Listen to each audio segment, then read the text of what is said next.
আমরা কোরআন পড়া জানি, একটু মেহরবানি করে একটু গিলাপের তল থেকে একটু হাতটা ছেড়ে দেন তো।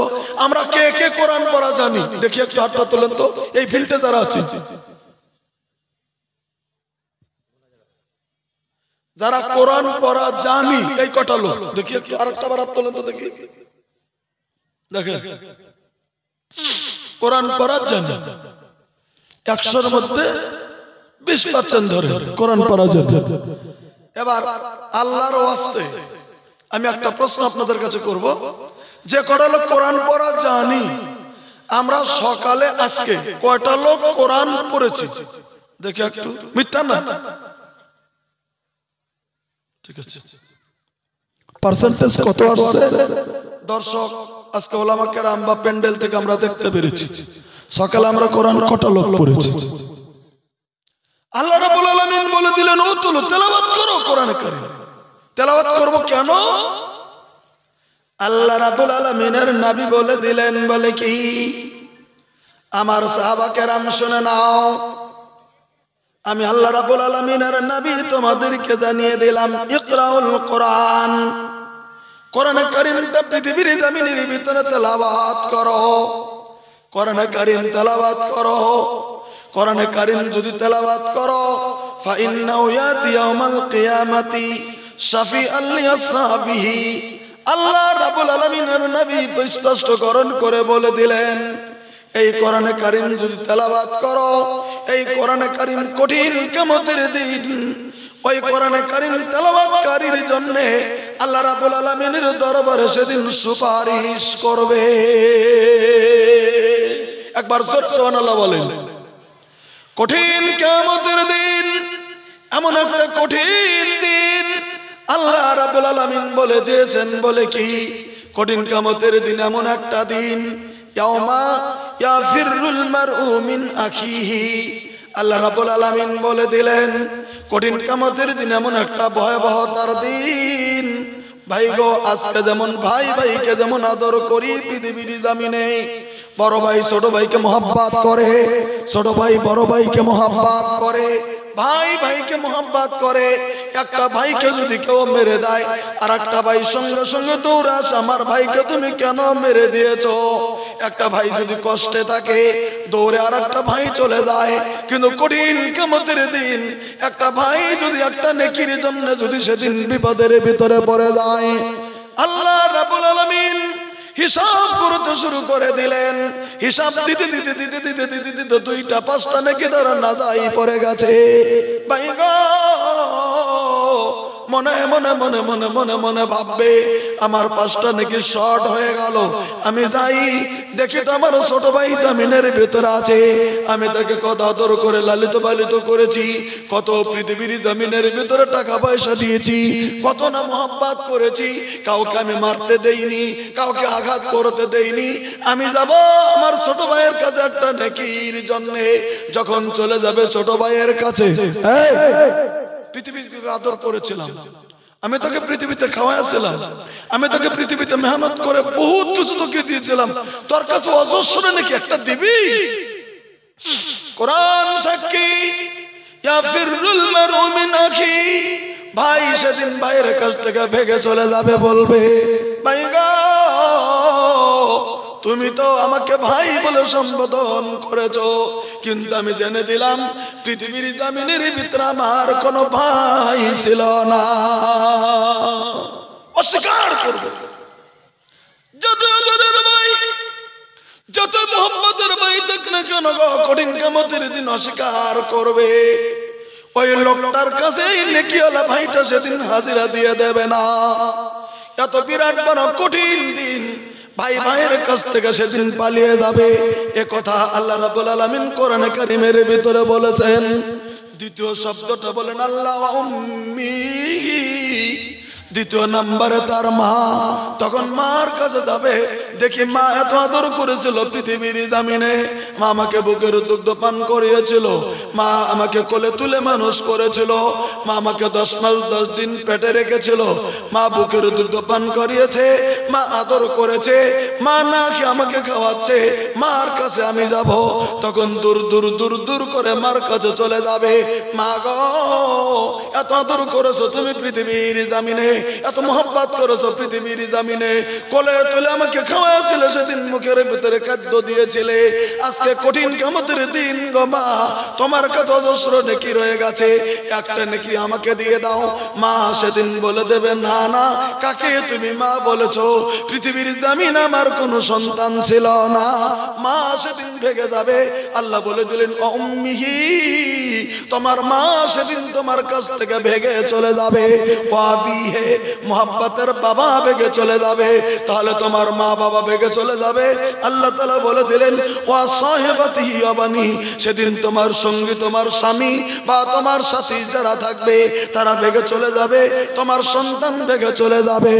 ওই কঠিন মুহূর্তে, যেদিন একদম কঠিন অবস্থা যেই মুহূর্তের ভিতরে হয়ে যাবে, আল্লাহ রাব্বুল আলামিন বলে দিলেন, আল্লাহ রাব্বুল আলামিনের নবী বললেন, ইকরাউল কোরআন, কোরআনে কারীম তেলাওয়াত তুমি করো পৃথিবীর জমিনে। ফাইন্নাহু ইয়াতি ইয়াউমাল কিয়ামাতি, সেদিন কিয়ামতের দিন কোরআনে কারীমটার জবান ফুটে যাবে। যারা কোরআনে কারীম তেলাওয়াত করেছিল পৃথিবীর জমিনে, কোরআনের জবান ফুটে যাবে। আল্লাহ রাব্বুল আলামিনের কাছে বলবে, আল্লাহ আমি পৃথিবীর জমিনে কোরআন ছিলাম, আমাকে তেলাওয়াত করেছিল, এই লোকটাকে তুমি মাফ করে জান্নাতের দিকে তুমি পৌঁছার ব্যবস্থা করে দাও। একটাবার সুবহানাল্লাহ কোন, এটা জোরে কোন। কোরআন বলবে, বলবেন কেমন করে বলবে? তার সমাধান অন্য একটা হাদিস আছে, মেশকাতে কিতাবুস সওমে আবার হাদিসটা আছে, হাদিসটা তবে সহিহ। আল্লাহ নবী সাল্লাল্লাহু আলাইহি সাল্লাম বললেন, কঠিন কিয়ামতের দিন দুটি জিনিস আল্লাহর কাছে সুপারিশ করবে। যারা বলেন কয়টা জিনিস? দুইটা জিনিস। কি কি যদি প্রশ্ন করেন, মেশকাতে হাদিসটা আছে, আল্লাহ সাল্লাল্লাহু বললেন, আসিয়াম ওয়াল কোরআন ইয়াশফাআনি লিল আবদি ইয়াউমাল কিয়ামা। আল্লাহ নবী সাল্লাল্লাহু আলাইহি সাল্লাম বললেন, রমজানুল মুবারকে, এই যে আগামী মার্চ মাসের 1 তারিখ থেকে 2 তারিখ থেকে হয়তো রোজা হবে, আমরা যে রোজাটা থাকবো, আল্লাহ নবী সাল্লাল্লাহু আলাইহি সাল্লাম বললেন, আসিয়াম, তোমার জীবনের রোজাগুলি, ওয়াল কোরআন, আর তোমার জীবনে যে কোরআন তেলাওয়াত করেছে এই কোরআন তেলাওয়াত, এই দুই জিনিস ইয়াশফাআন লিল আবদি ইয়াউমাল কিয়ামা, কঠিন কিয়ামতের দিন আল্লাহর দরবারে সুপারিশ করবে। সুপারিশ কেমন করে বলবে? আল্লাহ সাল্লাল্লাহু আলাইহি ওয়াসাল্লাম বললেন, ইয়াকুলুস সিয়াম, সেদিন রমজানুল মুবারকের রোজা বলবে কার কাছে? আল্লাহর কাছে। কি বলবে? আই রাব্বি ইন্নী মানাতুহুত তাআমা ওয়াস শাহাওয়া বিন নার, মাবুদ, মাবুদ গো, আমি ছিলাম রমজানুল মুবারকের রোজা, এই লোকটা আমাকে রোজা থেকে ছিল পৃথিবীর জমিনে, খুব খিদা লেগেছিল তাও খাইনি, মোকাবেলা তো অজস্র লোক দিনে খেয়েছে কিন্তু ইনি খাইনি। ইনি আমার তোমার দিকে লক্ষ্য করে একদম খিদায় জান বেরিয়ে যায়, তবুও তিনি খাইনি। পানির পিপাসায় হাহাকার চলে এসেছিল কিন্তু লোকটা খাইনি। আমি ওকে বাধা দিয়েছিলাম, ইন্নী মানাতুহু তাআমা ওয়াস শাহাওয়া, লোকটাকে আমি খাওয়া থেকে আমি ওই লোকটাকে বিরত রেখেছিলাম। ওয়াস শাহাওয়া, কেবলমাত্র বিয়ে করেছে লোকটা, নতুন বিবিকে নিয়ে এসেছে বাড়িতে। আসলে নতুন বিবি, একদিন দুদিন 3 দিন 4 দিন 1 সপ্তাহের বিবি, কে না তার বিবিকে ভালোবাসে পৃথিবীর জমিনে? কে না তার বিবির কাছে যেতে চায়? কিন্তু না, সকাল থেকে না সন্ধ্যা পর্যন্ত যতই নতুন বিবি হোক মনে করেছে আমি বিবির কাছে যাব না, আমি যদি যাই আমার রোজাটা ভঙ্গ হয়ে যাবে, আমি যদি স্ত্রী সহবাস করি আমার রোজাটা ভঙ্গ হয়ে যাবে, আমি যদি স্ত্রীকে আমি যদি ব্যবহার করি আমার রোজাটা ভঙ্গ হয়ে যাবে। ওজন্য ধৈর্য ধারণ করেছে। নতুন স্ত্রী, সুন্দর স্ত্রী হলেও, নতুন স্ত্রী হইলেও তোমার দিকে লক্ষ্য করে ইনি রমজানুল মুবারকের রোজা থেকে সকাল থেকে সন্ধ্যা পর্যন্ত ইনি স্ত্রীর কাছে যায়নি। আল্লাহ তোমার কাছে দোয়া করি, তোমার কাছে সুপারিশ করি, লোকটাকে তুমি মাফ করে দাও। রমজানুল মুবারকের রোজা আল্লাহর কাছে আমার আপনার জন্য এই কথাটা বলবে। একটা বার সুবহানাল্লাহ বলেন। দ্বিতীয় নাম্বার, আয়াকুলুল কোরআন, এই পবিত্র কোরআনে কারীমের জবান ফুটে যাবে। এটা বিশ্বনবী সাল্লাল্লাহু আলাইহি ওয়াসাল্লামের কথা, আমার বানোয়াটি কথা নয়। ওয়ায়াকুলুল কোরআন, তখন কোরআন বলবে, আই রাব্বি ইন্নী মানাতুহুন নাওমা বিল লাইল। এটার মুরাদ আসলে হচ্ছে যারা বেশি বেশি করে একটু লম্বা লম্বা করে কোরআন তেলাওয়াত করে তাহাজ্জুদের নামাজ পড়বেন তাদের জন্য সুবিধাটা বেশি। আর যদি তাও না হয় তাহলে রাতে বিছানায় শুয়ে গেলেন, শোয়ার আগে হয়তো কোরআনটা একটু করে তেলাওয়াত করলেন। কোরআন তেলাওয়াত করেছেন পৃথিবীর জমিনে। একটা ছোট্ট হাদিস দেই, যারা কোরআন পড়া জানেন, যারা জানেন না তবে তাদের জন্য আমলটা আজকের বৈঠকে দিচ্ছি। এটা মা বোন সহ এটা আমল করতে পারবেন। সহিহ হাদিসের ভিতরে বর্ণনা আছে, কথাটা খুব খেয়াল করবেন। আল্লাহর নবী সাল্লাল্লাহু আলাইহি ওয়াসাল্লাম একটি রাত্রিতে এশারের নামাজের পরে আল্লাহর নবী সাল্লাল্লাহু আলাইহি ওয়াসাল্লাম সাহাবা কেরামকে লক্ষ্য করে বললেন, এই সাহাবীরা, তোমরা কি বিছানায় শোয়ার আগে আমার কোরআনে কারিমের 1/3 3 ভাগের 1 ভাগ তোমরা তেলাওয়াত করে বিছানায় ঘুমিয়ে যেতে পারবে? আল্লাহ রাসূল সাল্লাল্লাহু জিজ্ঞেস করলেন। সাহাবা কেরাম চিন্তা করলেন, 30 পারা কোরআন আমরা 3 ভাগের 1 ভাগ তেলাওয়াত করে প্রত্যেকটা রাত্রে তো শুয়ে যাব, এটা কেমন কথা হুজুর? এটা জুলুম হবে আমাদের জন্য, এটা আমরা পারবো না হুজুর। এই কোরআনের 3 ভাগের 1 ভাগ তেলাওয়াত করে বিছানায় শুয়ে যাব, এটা আমাদের জন্য সম্ভব হবে না। সাহাবা কেরাম যখন এই কথা বললেন, আল্লাহ নবী সাল্লাল্লাহু আলাইহি ওয়াসাল্লাম তখন বলে দিলেন, এই সাহাবীরা, তোমরা জানো না এই কোরআনে কারিমের ভিতরে আল্লাহ রাব্বুল আলামিন একটি সূরা নাযিল করেছেন। সূরাটার নাম 2টি আয়াত তেলাওয়াত করা আছে হাদিসে, কুল হুয়াল্লাহু আহাদ আল্লাহুস সামাদ। এই 2টি আয়াত বলে রাসূল সাল্লাল্লাহু আলাইহি ওয়াসাল্লাম বললেন, তোমরা জানো না আল্লাহ তাআলা কুল্লু সূরা ইখলাস নাযিল করে দিয়েছেন কোরআনে? বলে জানি। বলে এই সূরাটা কোরআন শরীফের 3 ভাগের 1 ভাগের সমান। একবার জোরে একটাবার সুবহানাল্লাহ বলেন। নবী বুঝিয়ে দিতে চাইলেন, কেউ যদি বিছানায় শোয়ার আগে বিসমিল্লাহ সহ কুলহুর সূরাটা, সূরা ইখলাসটা, কুলহুর সূরাটা, সূরা ইখলাসটা কেউ যদি 3 বার বিসমিল্লাহ সহ তেলাওয়াত করে, পূর্ণ কোরআন শরীফের খতমের নেকি আল্লাহ তাআলা তার আমলনামার ভিতর দান করে দেবে। একবার জোরে সুবহানাল্লাহ বলেন। এবার বলেন এই দুলহেপুরের লোক, এবার বলেন এই আমলটা করা যাবে কি যাবে না? জোরে বলেন। যারা আমরা কোরআন পড়া জানি তারাও পড়বো, যারা কোরআন পড়া জানি না অন্তত আমাদের কুল্লুর সূরা মুখস্থ আছে। বলেন কথা ঠিক কি নয়? তাহলে আমরা বিছানায় যাওয়ার আগে অন্তত যদি কুল্লুর সূরা বিসমিল্লাহ সহ 1 বার পড়ি 1/3 হবে, যদি 3 বার পড়ি পূর্ণ কোরআনের সব আল্লাহ তাআলা আমলনামায় দেবে। একটা বার জোরে সুবহানাল্লাহ বলেন। আমি দুলহেপুর এই মাদ্রাসার উসিলা করে, এই হিফজুল কোরআন মাদ্রাসার উসিলায় আপনাদেরকে এবার আমি একটু হাত তুলতে বলবো।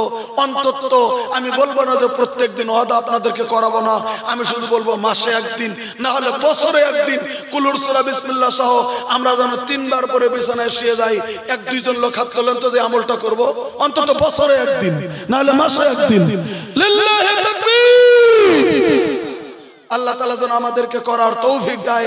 আপনারা যদি আমল করেন, আমি যে আপনাদেরকে বললাম এ আমল জানেন আপনারা, তবে আমি করে বললাম, তাহলে আমিও নাকি পাবো, আপনারাও পাবেন, জালসা কমিটি পাবে, সবাই পাবে যে জালসার মধ্যে শুনে এই ছোট্ট আমলটা করেছি। আল্লাহ তাআলা আমাদেরকে করার তৌফিক দান করুক। জোরে একবার আল্লাহুম্মা আমিন বলেন। আমার ভাইরা, এই কোরআনে কারীম যদি তেলাওয়াত করেন আল্লাহ তাআলা কত নেকি দিয়েছেন। আল্লাহ রাব্বুল আলামিনের নবী বললেন, মান ক্বারাল কুরআনা فاستظهروا فهل حلالا وحرم حراما فادخله الله الجنة। আল্লাহ রাব্বুল আলামিনের নবী বললেন, মান ক্বারাল কুরআন, যে ব্যক্তি পৃথিবীর জমিনের ভিতরে কোরআনে কারীম তেলাওয়াত করে, ফাস্তাযহারাহু, আজকে শুনলাম দুজন আজকে হাফেজ হলো না, দুজন পাগড়ি দিলেন তো। আজকে শুনলাম 2টি ছেলের মাথায় পাগড়ি দিয়ে দিলেন, কোরআনের হাফেজ হয়েছে। সুনামধন্য বাবা, পৃথিবীর জমিনের ভিতরে বাবাটা সুনামধন্য বাবা, যে কে তার ছেলে জমিনের ভিতরে হাফেজ কোরআন হয়ে গেছে। আল্লাহ রাব্বুল আলামিনের নবী বলেছেন, বলে কি গো, যে ব্যক্তি পৃথিবীর জমিনে কোরআনে কারীম তেলাওয়াত করে, কোরআনে কারীম অনুযায়ী যদি আমল করেছে পৃথিবীর জমিনে, আমি নবী বলে দিলাম কুলবে চলা যাও তা জানে মাল কিয়ামা, কঠিন কিয়ামতের দিন আল্লাহ রাব্বুল আলামিন ওই হাফিজে কোরআনের বাবার মাথার ভিতরে আল্লাহ তাআলা নূরের তাজ পরিয়ে দেবে। নারে তাকবীর। আজকে 2টি হাফেজ দোয়া করব। আচ্ছা, অঞ্চল প্রেসিডেন্ট বদরউদ্দিন, আপনারা কেউ জানেন না, আমি আলোচনা শেষ করিনি, আমি আপনাদেরকে হাতে পায়ে ধরবো। একটা লোক উঠেন না, আপনারা যদি শুনতে থাকেন আমি আরো 1-2 ঘন্টা চালিয়ে দেব।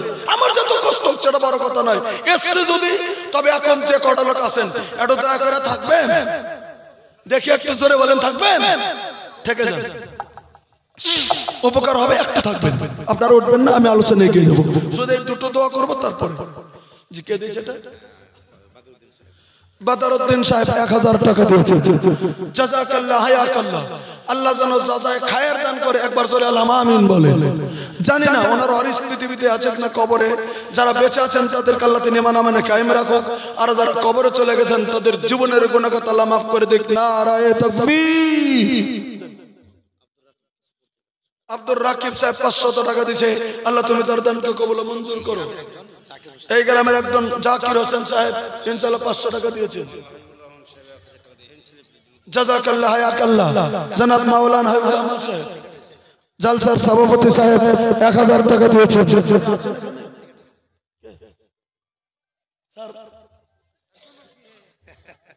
এটা দোয়া করে দেন, এটার জন্য আর কিছু বলবো?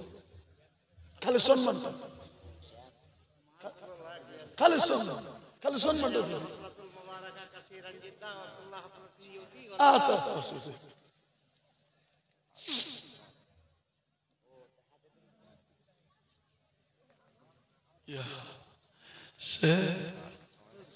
সম্মান শেখ রক্ষা করেছে। আল্লাহর কাছে আশা রাখি আল্লাহ কঠিন কিয়ামতের দিন মুসিবতের সময় আল্লাহ ওনার ইজ্জত বাড়িয়ে দিক। একটু জোরে আল্লাহুম্মা আমিন বলেন। আমি চাই না সাধারণত কাউকে জুলুম করে না, উনি সম্পাদক বলে আমি চাইছিলাম। ইজ্জত রক্ষার মালিক আল্লাহ, উনি ইজ্জত রক্ষা করেছেন। আল্লাহ যেনকে হিফাজত করে। একটু জোরে আল্লাহুম্মা আমিন বলেন। আল্লাহ দুনিয়া আখিরাতে তুমি কামিয়াবি দাও। একটু আল্লাহুম্মা আমিন বলেন। নারায়ে তাকবীর। এবার আসেন। জি যাক ইনশাআল্লাহ আমার পাশে বসে আছেন জনাব উপপ্রধান সাহেব, উনি 3000 টাকা দিয়েছেন। 2000। জাযাকাল্লাহ হায়াকাল্লাহ, আল্লাহ তুমি তার দানকে কবুল করো। একটু জোরে আল্লাহুম্মা আমিন বলেন। ওনার কাছে আবদার তো করতে হবে, বাধ্য বলেন দোয়া কত?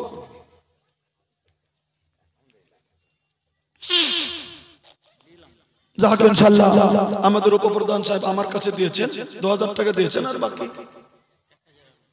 আর 1000। আপনার বাবা মা আছে? দাদা দাদি আছে? আমার যেন উপপ্রধান, ওনার দাদা নাই দাদি নাই, ওনার দাদা দাদিকে যদি আল্লাহ মাফ করে, আপনাদের তো কোনো কন্ডিশন নাই আছে? আমার কথা মনে বুঝতে পারেন না? ওনার দাদা দাদিকে আল্লাহ যদি মাফ করে, আপনাদের কোনো কমপ্লেইন আছে? থাকতে পারে হিংসা ছিল, এর ছিল, ও ছিল। যদি নাই তাহলে শুধু আমি দোয়া করবো আল্লাহ যেন ওনার দাদা দাদিকে মাফ করে। একটু আল্লাহুম্মা আমিন বলেন। আল্লাহ ওনার দাদা দাদিকে জান্নাতবাসী করুক। একটু আল্লাহুম্মা আমিন বলেন।